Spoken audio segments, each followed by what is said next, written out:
जी भी आज का प्रेस कॉन्फ्रेंस का जानकारी दीजिए। नमस्कार। हमारे जितने भी रिपोर्टर्स मीडिया के ग्रुप हैं उन सभी को स्वागत जनाते हैं। तृणमूल चाय बागान श्रमिक यूनियन टीसीबीसी की ओर से जो 4 दिवसीय पदयात्रा के विषय में ही आज जानकारी देने के लिए हम लोग आप सभी को बुलाए हैं। आप सभी का फिर से स्वागत। हमारे साथ में मेरे चेयरमैन हैं नकुल सुनार जी, मेरा सेंट्रल लीडर्स ओम दास लोहार जी, रघु मीन जी सहित हमारे सेंट्रल लीडर्स प्रसन्नजीत सुरीन हैं एवं हमारे ब्रांच के प्रेसिडेंट यानी कि अलीपुर 1 और कालचिनी का जो ब्रांच बना है उसका प्रेसिडेंट आमोद बेग है और सहित हमारे और भी लीडर्स यहाँ पे उपस्थित हैं। आज ये पदयात्रा का आज ऑफिशियली हम इसका जानकारी मीडिया के थ्रू से तमाम हमारे अलीपुरद्वार और जलपाईगुड़ी के, क्योंकि ये पहला सत्र में हमारे 2 जिला को लेकर केंद्रित करते हुए ये पदयात्रा है। पदयात्रा का मूल विषय हम लोग रखे हैं कि प्रोविडेंट फंड ऑफिस यानी कि पीएफ ऑफिस जलपाईगुड़ी।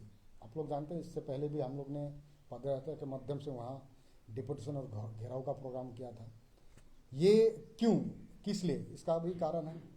हम लोग जानते हैं चाय बागान में काम करने वाले लाखों की संख्या में जो श्रमिक हैं उनका पीएफ में अकाउंट में बहुत सारा नाम में गड़बड़ी होता है। जैसे उदाहरण के लिए बैंक में अगर किसी का नाम सुमरा उरांव है तो आधार कार्ड में अभी नया बना उसमें सुमरा लकड़ा हो गया। उरांव का एक जाति उसका जो सब कास्ट है मैंने जो टाइटल्स वगैरह कोई लकड़ा कोई मीन्स कोई क्या इस तरह से, तो फॉर एग्जांपल सुमरा उरांव रह गया आपका पीएफ अकाउंट पे, आधार में सुमरा लकड़ा हो गया, अब बैंक अकाउंट में सुमरा उरांव लकड़ा हो गया। तो इस तरह का जो मिसमैच, इससे क्या होता है जब वो रिटायरमेंट इस तरह का हमारे जो श्रमिक हैं जिनका जो त्रुटि है जो मिसमैच है, रिटायरमेंट के बाद उनको अपना पीएफ का पैसा निकालने में बहुत असुविधा होता है। उनको मैनुअल तरीका से जाना पड़ता है। इससे क्या है, कोई रिटायरमेंट के बाद अपना ही पैसा क्लेम करने के लिए उसको महीनों लग जाता है। लेकिन इसी जगह किसी को कोई दलाल चक्र के हाथों अगर चढ़ते हैं तो उसका 2-4 दिन में वो पैसा उसको मिल जाता है। तो क्यों ऐसा क्यों होता है, किस कारण से? तो कहीं ना कहीं जलपाईगुड़ी पीएफ ऑफिस कहीं ना कहीं दलाल चक्र को प्रश्रय दे रहा है। हमारा मानना है, अगर हम लोग इससे पहले भी हमारे चेयरमैन थे, हमारे जनरल सेक्रेटरी, हम पूरा टीम सेंट्रल कमेटी हम लोग जाके बोले हैं कि दलाल चक्र को हटाना पड़ेगा। और दलाल चक्र को प्रश्रय यानी कि आश्रय कब मिलता है, जब कोई ना कोई भीतर से उसका साथ मीटिंग होता है। तो हम लोग इस पद यात्रा के माध्यम से इसका एक कड़ी पीएफ ऑफिस में वहाँ जाकर डिपुटेशन देना, डिपुटेशन के माध्यम से हम लोग अपील करते हैं कि जिन जिन चाय बागानों में इस तरह का मिसमैच अकाउंट में गड़बड़ी हो वहाँ आप 2-4 बागान के बीच में एक कैंप लगाइए जहाँ पे वो करेक्शन कर सके। क्योंकि चाय बागान के लोग सुबह 7 बजे निकलते हैं काम करने के लिए और रात को 6-5 बजे घुसते हैं, तो उनका तो पूरा दिनचर्या कार्यस्थल पर चाय बागानों में होता है। तो वो किस टाइम पर जलपाईगुड़ी जाएंगे और वहाँ पे अपना मिसमैच को ठीक करेंगे, इसका उनके पास समय नहीं है। हम लोग पीएफ दफ्तर से हम लोग चाहते हैं कि आप इन तमाम त्रुटियों को दूर करें। पीएफ दूर करने का एकमात्र आसान तरीका, आप महीना में हो 2 महीना में हो और 2-4 बागान के बीच में हो एक पीएफ शिविर करेक्शन शिविर लगाइए। उससे हमारे लोग आसानी से, आप लोग जानते हैं जैसे द्वारे सरकार, आज द्वारे सरकार क्यों है बंगाल के कोने कोने में, ताकि जो लोग बीडीओ ऑफिस तक नहीं पहुंच पाते हैं वे द्वारे सरकार के माध्यम से सरकारी योजनाओं का भी लाभ ले सके और वहां पे अपना जो भी माने सरकारी लाभ है उसे भली भांति वहां तक पहुंचा पाए। तो हम लोग चाहते हैं पीएफ ऑफिस को आप द्वारे सरकार का वो जो पैटर्न को फॉलो कीजिए और अपने चाय बागान में जहां जहां आपके पास तो पूरा डेटा है वहां जाइए। एक हुआ ये गड़बड़ी। दूसरा हुआ, बहुत से चाय बागान मालिक या मैनेजमेंट अपना माने पीएफ का शेयर जो चाय बागान के श्रमिकों को पैसा तो काट रहा है, लेकिन वो पैसा दूर की बात मैंने अपना पैसा दूर के बाद उनका शेयर भी जमा नहीं कर रहा। ऐसा लिस्ट उनके पास है।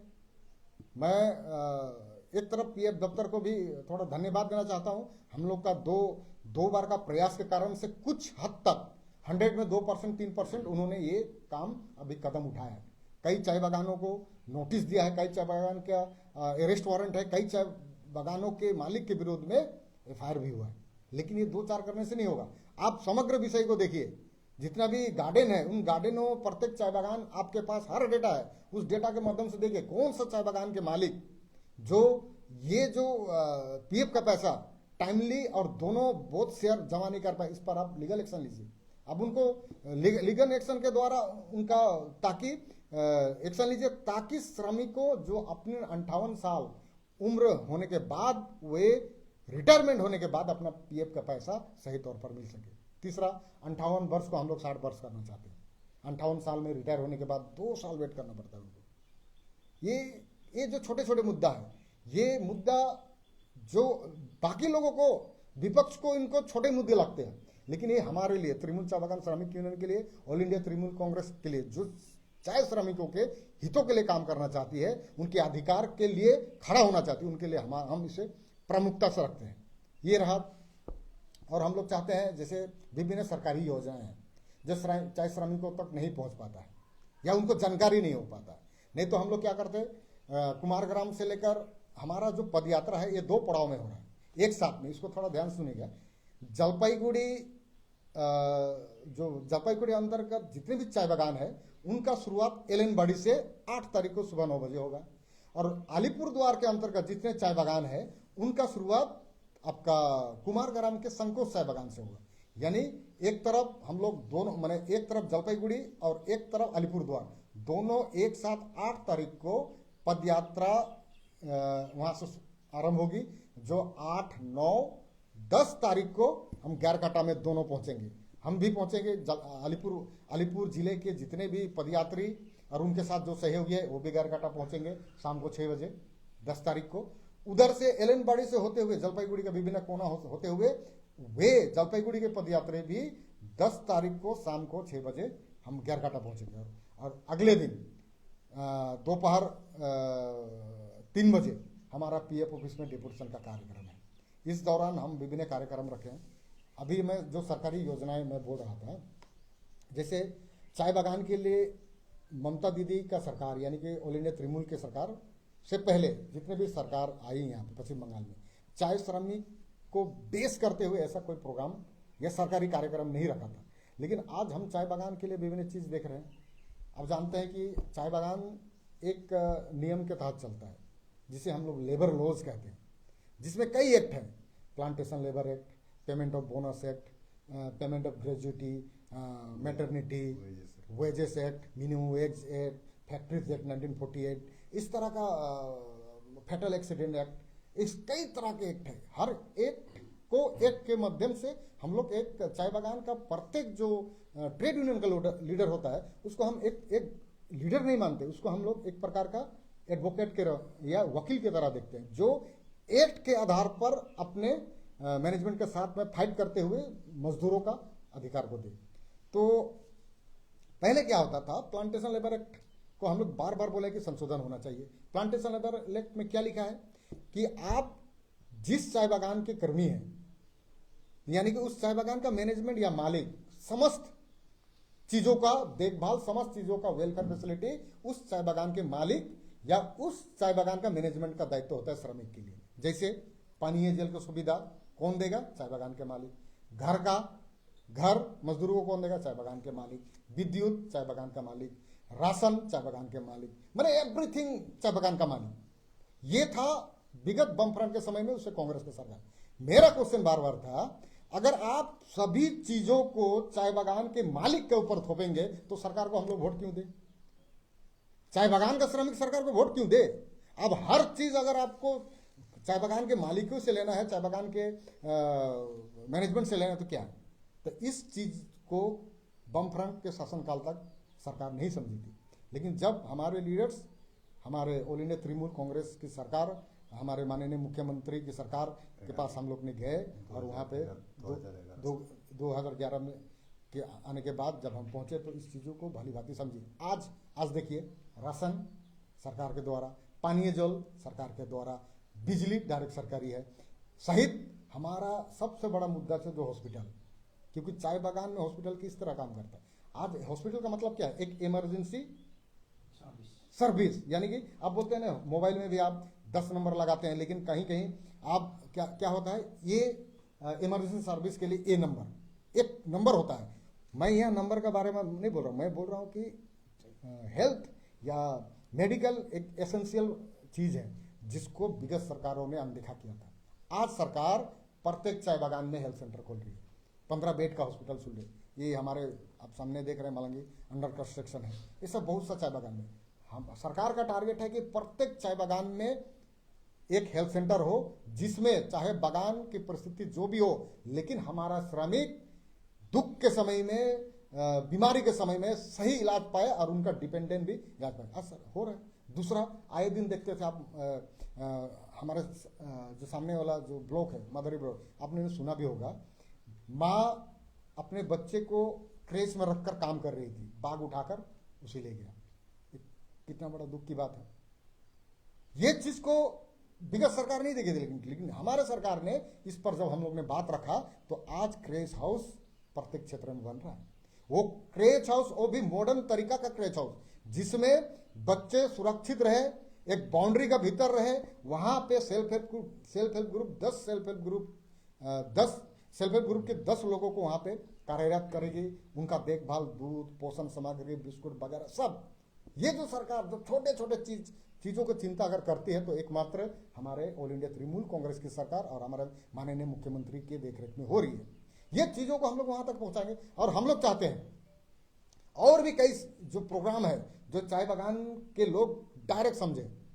ऐसे तो 10 स्टेट में है चाय बागान, लेकिन बाकी चाय बागानों के साथ यहाँ पे और एक अहम मुद्दा जो हम लोग वर्षों से जो रखे थे, जमीन का पट्टा। आज जमीन का पट्टा भी हुआ, 1,20,000 भी मिल रहा है। बहुत से चाय बागान में एनओसी नहीं देने के कारण से नहीं मिला है, लेकिन ये भी हम लोग जल्द उसको एनओसी के अंतर्गत लाएंगे और वहाँ भी जमीन का पट्टा हो और उसे भी 1,20,000 मिले, ताकि उनका घर के मरामत हो सके, वो अपने घर पर रह सके और वो जमीनी अधिकार मिल सके। ये ऐसा क्यों, जमीन का पट्टा ऐसा क्यों? इसलिए क्योंकि आप लोग जानते हैं, जिस जमीन पर जो घर में वर्षों से रह रहे हैं, जो श्रमिक रिटायरमेंट के दौरान या रिटायरमेंट के बाद उनको 1 महीना के अंदर नोटिस आ जाता है। क्या आता है? आपको घर खाली करना पड़ेगा। लेकिन आप जमीन का पट्टा मिलने के बाद वो नौबत नहीं आएगा। जहाँ पे आपका बाप दादा का हड्डी गड़ा हुआ है, माटी है, वहाँ जहाँ आपका पहचान जुड़ा है, अब वो घर आपको छोड़ना नहीं पड़ेगा। ये हमारे ऑल इंडिया तृणमूल कांग्रेस की सरकार, माँ माटी मानुष की सरकार, यानी कि हमारे मुख्यमंत्री के द्वारा हुआ है। हम पदयात्रा के दौरान और बहुत सारे चीज़ों को हम लोग उजागर करते बताते हुए जाएंगे। इसलिए पर डे का प्रोग्राम में हम लोग ने 2 मास मीटिंग रखा है। जैसे उदाहरण के लिए हमारे 9 तारीख को कालचिनी में 8 तारीख को शाम को पहुंचेंगे, माने 8 तारीख को पूरा हमारा कुमारग्राम और अलीपुर 2 होगा और रात को हम लोग पहुंच जाएंगे अठियाबाड़ी कालचिनी में। वहाँ ठहरेंगे और सुबह 9 बजे वहाँ से पदयात्रा निकलेंगे। वहाँ हमारा पहला पड़ाव जो मास मीटिंग का होगा वो होगा चुआपाड़ा के अंतर्गत उस क्षेत्र के जितने भी चाय बागान हैं, वहाँ के जितने भी हमारे चाय कर्मचारी हैं, उनके साथ हमारा एक मास मीटिंग होगा कुमारग्राम, ये आपका चुआपाड़ा में। उसके बाद हम लोग मधु बागान जाएंगे। मधु बागान में हमारा दोपहर का खाना पीना होने के बाद फिर और एक मास मीटिंग होगा, वो भारोपड़ी में। मैं उदाहरण के लिए बोल रहा हूँ। ऐसा हमारा जो जलपाईगुड़ी एलनबाड़ी से होते हुए और कुमारग्राम से होते हुए पर दिन में 2-2 मास मीटिंग होगा। हमारा एकमात्र हमारा उद्देश्य है कि चाय श्रमिकों के अधिकार को हम उसके सामने रखते हुए तृणमूल चाय बागान श्रमिक लड़े, मैनेजमेंट के साथ उन अधिकारों को दिला सके और साथ ही साथ सरकार के साथ तालमेल करते हुए सरकारी परियोजनाओं को अधिक से अधिक चाय बागान के श्रमिक को मिल सके। तो मैं अभी संक्षेप में इसका रूपरेखा मैं बोल दे रहा हूँ। जैसे आप ये देख रहे हैं, ये हमारा पदयात्रा का रूपरेखा। यहाँ पे देख रहे हैं 8, 9, 10, ये आपको स्पष्ट दिखाई दे रहा होगा। 8, 9, 10 ये 3 दिन हमारा पदयात्रा रहेगा कंटिन्यू। ये 8 तारीख को कुमारग्राम और 8ही तारीख को एलनबाड़ी, 10 तारीख है ये आपका गैरकाटा में हम लोग पहुंचेंगे। अलीपुर वाले भी 10 तारीख को गैरकाटा, जलपाईगुड़ी वाले 10। इस दौरान हमारा जो फर्स्ट डे का प्रोग्राम यहाँ देख सकते हैं, रूट मैप क्या है वो भी देख सकते हैं। उसके बाद सेकेंड डे का प्रोग्राम होगा आपका कालचिनी और अलीपुर 1 का। उसी प्रकार थर्ड डे का प्रोग्राम होगा हमारा मादारीहाट और फालाकाटा का। गैरकाटा में हमारा होल्ड है, माने हम लोग ठहर रहे हैं। उसी तरह जलपाईगुड़ी आप लोग देख सकते हैं, जलपाईगुड़ी का भी उसी तरह का मैप है। जलपाईगुड़ी का फर्स्ट डे होगा यहाँ आप एलनबाड़ी से शुरू होगा, चालसा में रुकेंगे। सेकेंड दिन चालसा से शुरू होगा, नागराकाटा में रुकेंगे। थर्ड दिन का जो रूट है इसमें आप देख सकते हैं कि बरारहाट से शुरू होगा और हम लोग गैरकाटा में आकर रुकेंगे इस तरह। ये और हमारा डेपुटेशन जो प्रोग्राम है दोनों की ओर से, जलपाईगुड़ी और अलीपुर का ये डेपुटेशन जलपाईगुड़ी पीएफ में 11 तारीख को 3 बजे है। इस दौरान हम लोग ने सब क्षेत्र में, जहां हमारा ब्लॉक मीटिंग भी आगामी 29 तारीख से चालू हो चुका है, मैंने प्रत्येक ब्लॉक में हम लोग अलग सा मीटिंग रख रहे हैं जिसमें हमारे प्रत्येक यूनिट के प्रेसिडेंट, सेक्रेटरी और उनका यूनिट का टीम को हम लोग उसमें जोड़ रहे हैं, और ताकि इस चीज़ का हम लोग स्प्रेड कर सके, घर घर तक जा सके। इस तरह का हमारा ब्लॉक का कार्यक्रम है। ब्लॉक का होने के बाद जिस जिस अंचल में हमारे चाय बागान है वो अंचल के चाय बागान को लेकर हम लोग जा रहे हैं। तो ये रहा वो रूपरेखा।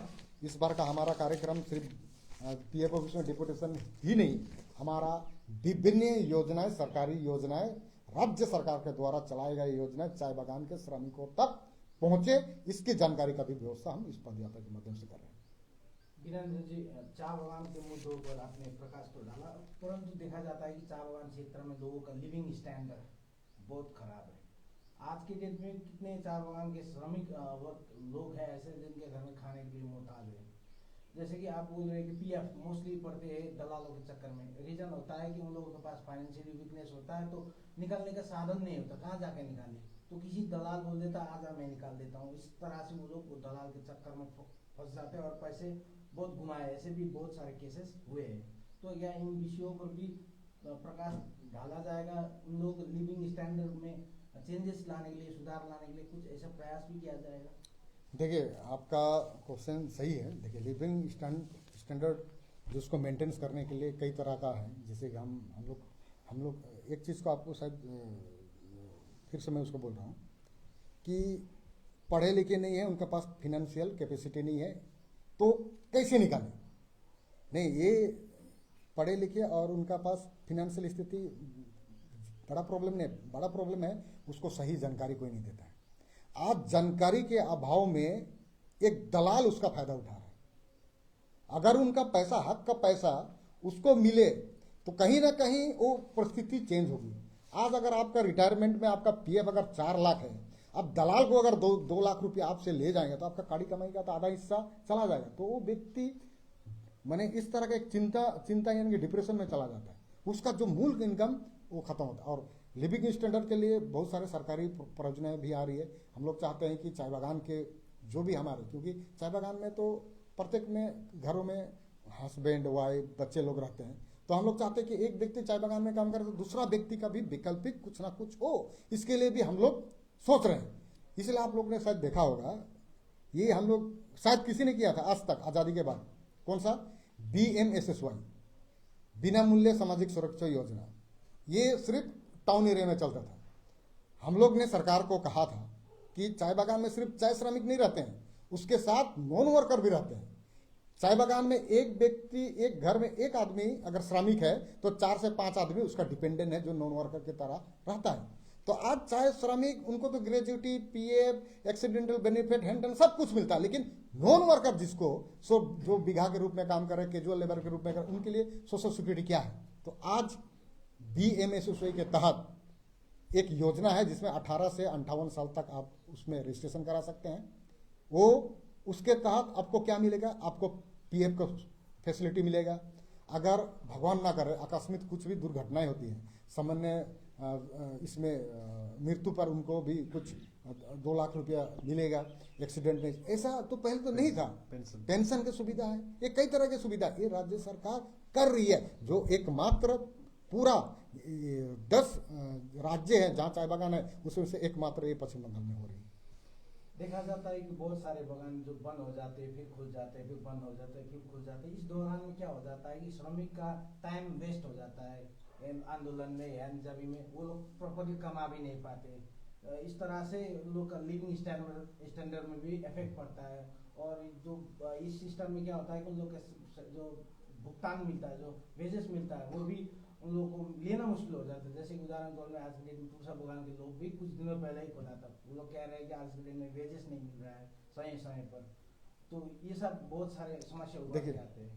देखिए ये भी क्वेश्चन आपका सही है, क्योंकि सुनिए एक समय क्या था, एक समय मालिक का पास एक ऐसा पावर था जिस पावर के तहत वो कभी भी कुछ भी कर सकते थे। कब बागान बंद करना है, कभी बंद करके चले गए, कभी लॉकआउट नोटिस दिया नहीं दिया, इस तरह का माने करते थे। लेकिन हमारे तृणमूल चाय बागान श्रमिक यूनियन और ऑल इंडिया तृणमूल कांग्रेस के जो प्रतिनिधि हमारे मंत्रियों के साथ बैठक हुआ, हम लोग ने कहा कि बागान के मालिक को उनके पर लगाम लगाना पड़ेगा। क्यों? आप चाय बागान के पीरियड के समय, चाय बागान जब पत्ती देते के समय आप खोलेंगे, लीन पीरियड ऑफ पीरियड में आप बागान बंद कर जाए, ऐसा नहीं चलेगा।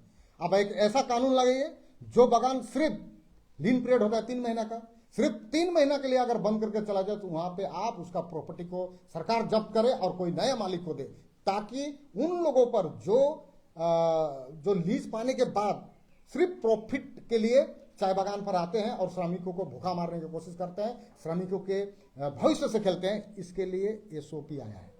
आज एसओपी आने के बाद अब देखें बहुत सारा बागान ऐसा है जो खुल नहीं रहा था, आज वो खुल के चल रहा है।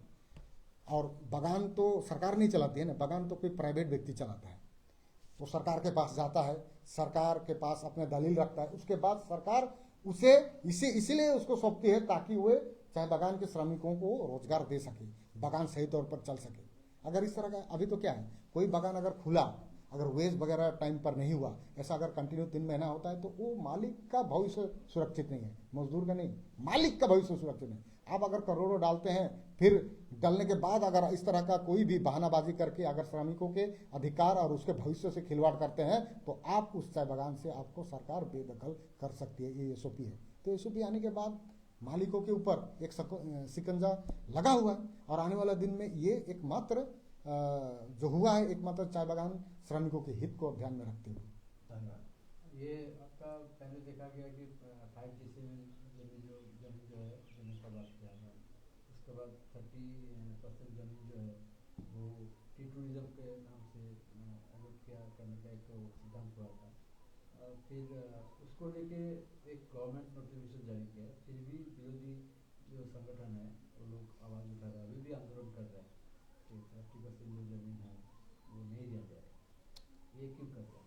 देखिए सबसे पहले तो ये जो 5 डिसिमिल को लेकर ऐसा जहाँ जहाँ पे सर्वे हुआ है, जिनको पट्टा मिला, ऐसा एक भी बागान जहाँ खोज के नहीं पाएंगे जहाँ पे जिन परिवारों का या जिन श्रमिकों का 5 डिसिमिल से ज़्यादा जमीन था उसे आधा दिया गया है या सिर्फ 5 डिसिमिल दिया, ऐसा कोई भी नहीं।